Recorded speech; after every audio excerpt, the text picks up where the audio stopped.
થોડા સમયમાં શ્રાવણ મહિનો શરૂ થઈ રહ્યો છે, તો ઘણા લોકો વજન ઘટાડવા માટે અને શ્રદ્ધા તરીકે પણ શ્રાવણ મહિનો કરતા હોય છે. આપણા હિન્દુ ધર્મમાં શ્રાવણ મહિનામાં એકટાણા એટલે કે ઉપવાસ કરવાનું કહ્યું છે. શ્રાવણ મહિના દરમિયાન વાદળછાયું વાતાવરણ રહેતું હોય છે, માટે તમારું પાચન મંદ પડે છે.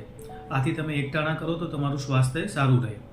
તો છેલ્લા 20-25 વર્ષથી શાસ્ત્રમાં કહ્યું એના કરતાં ઊંધી રીતે અલગ રીતે શ્રાવણ મહિનો ઘણા લોકો કરતા હોય છે. આ શ્રાવણ મહિનામાં તેઓ ફરાળી પેટીસ, ફરાળી ખાખરા, તળેલી વસ્તુ એટલે કે ફરાળી કેવડો, વેફર્સ, મીઠાઈઓ વગેરેનો વધુ પડતો ઉપયોગ કરી અને શ્રાવણ મહિનો કરે છે. તો આ રીતે શ્રાવણ મહિનો કરવાથી તમારું વજન પણ વધશે અને તમારું પેટ પણ વધારે ડિસ્ટર્બ થશે. જો તમારે વજન ઘટાડવા માટે અથવા શ્રદ્ધા તરીકે શ્રાવણ મહિનો કરવો હોય તો આ રીતે કરવો જોઈએ. સવારમાં તમે ચા દૂધ કોફી લો, એની જોડે નાસ્તો નથી કરવાનો.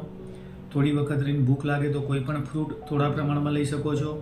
બપોરે જમવામાં રોટલી શાક અથવા દાળ ભાત શાક બેમાંથી તમને જે અનુકૂળ આવે એ ભૂખ કરતાં થોડુંક ઓછું લેવાનું છે. સાંજે 4-5 વાગે ચા દૂધ કોફી લઈ શકો છો.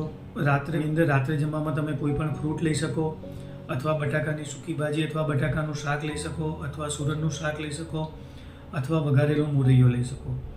જો આ પ્રમાણે શ્રાવણ મહિનો કરવામાં આવશે તો તમારું વજન પણ ઘટશે અને તમારું પેટ પણ સારું રહેશે અને શ્રદ્ધા તરીકે પણ તમે આ રીતે કરી શકો.